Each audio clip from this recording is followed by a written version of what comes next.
CID के आने वाले सीजन 2 में दिखाया जाता है कि सीआईडी इंस्पेक्टर जो पूर्वी होती है वह सीआईडी ऑफिसर दया सर को अपने जाल में फंसा लेते हैं, जिससे कि किसी भी केस को सॉल्व करने में बहुत ही मुश्किल हो रही थी। जब यह बात सीआईडी इंस्पेक्टर श्रेया मैम को पता चलती है कि किसी भी केस को सॉल्व करने के दौरान होता है कि दया सर सारे केस को अपने ऊपर ले रहते हैं, जिसके कारण सीआईडी इंस्पेक्टर श्रेया मैम जब यह बात पता चलती है कि पूर्वी मैम ऐसा काम करा रहे हैं तो यह सीआईडी ब्यूरो जाकर कंप्लेन करने वाली होती है। वह सीआईडी ब्यूरो कंप्लेन करने के लिए जाता है, पर वहाँ पर सीआईडी ऑफिसर जी सर बोलते हैं कि क्या हुआ, तुम सीआईडी ब्यूरो में आकर कंप्लेन कर रही हो।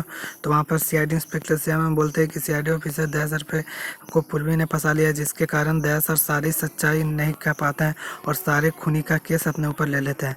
जब बात अब जी सर को पता चलते हैं तो बोलते हैं कि कोई बात नहीं, पहले हमको दया सर का चेकअप कराना पड़ेगा कि वह मानसिक से ठीक है कि नहीं। वह जाके सीआईडी ब्यूरो ले जाते हैं। सीआईडी ब्यूरो लाने के बाद दया सर को तुरंत ही हॉस्पिटल के लिए एडमिट करते हैं।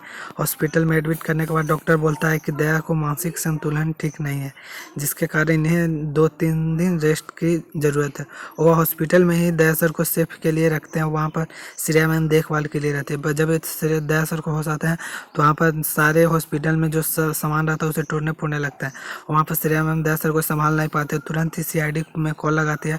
वहाँ पर एसपी प्रद्युमन सर उठाते हैं और बोलते हैं कि क्या हुआ श्रेया। तो वहाँ पर श्रेया मैम तुरंत ही एसपी प्रद्युमन सर को हॉस्पिटल बुला लेते हैं। वहाँ पर एसपी प्रद्युमन सर हॉस्पिटल जाते हैं। हॉस्पिटल जाने के बाद में पता चलता है कि दया सर को ऐसा मानसिक संतुलन खराब नहीं है, जिसके कारण दया सर को बेहोश कर दिया जाता है। वहाँ पर सीआईडी इंस्पेक्टर पूर्वी मैम भी आती है। पूर्वी मैम आते हैं तो वहाँ पर श्रेया मैम पूर्वी मैम को दया सर से मिलने नहीं देती है, वहाँ से चली जाने कहती है। वहाँ पर पूर्वी मैम श्रेया पर गुस्सा होकर चले जाते हैं। जाने के दौरान पूर्वी मैम को कई सारे गुंडे किडनैप कर लेते हैं। जब ये बात अभिजीत सर को पता चलती है तो अभिजीत सर सीआईडी का फर्ज निभाने के लिए वह सीआईडी इंस्पेक्टर पूर्वी को बचाने के लिए जाते हैं। वहाँ पर श्रेया मैम बोलती है कि आपने सीआईडी इंस्पेक्टर पूर्वी को कैसा क्यों बचाया, वो आपको पता नहीं है कि दया को फंसा लिया, जिसके कारण वो दया सर को मानसिक संतुलन खराब हो चुका है। और दया सर जब होश में आता है तो सीआईडी इंस्पेक्टर पूर्वी को बोलते हैं कि सीआईडी इंस्पेक्टर पूर्वी कहाँ है।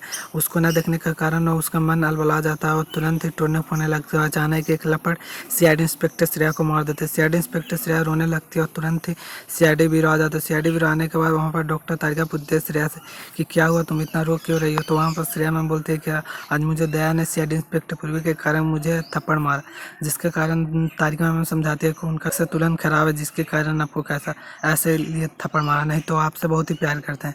ये बात सुन श्रेया मैम को भी कुछ आंसू आता है, जो भी पहुँच कर वहाँ पर तुरंत ही सीआईडी ब्यूरो से हॉस्पिटल के लिए चली जाती है। यहीं पर वीडियो समाप्त हो जाता है। आने वाले नेक्स्ट पार्ट 2 में आपको वीडियो के सारे पार्ट दिखाया जाएगा। चलिए करते हैं वीडियो को समाप्त। वीडियो अच्छी लगी तो चैनल को सब्सक्राइब करें और वीडियो को लाइक करें। चलिए मिलते हैं नेक्स्ट वीडियो में, तब तक के लिए बाय।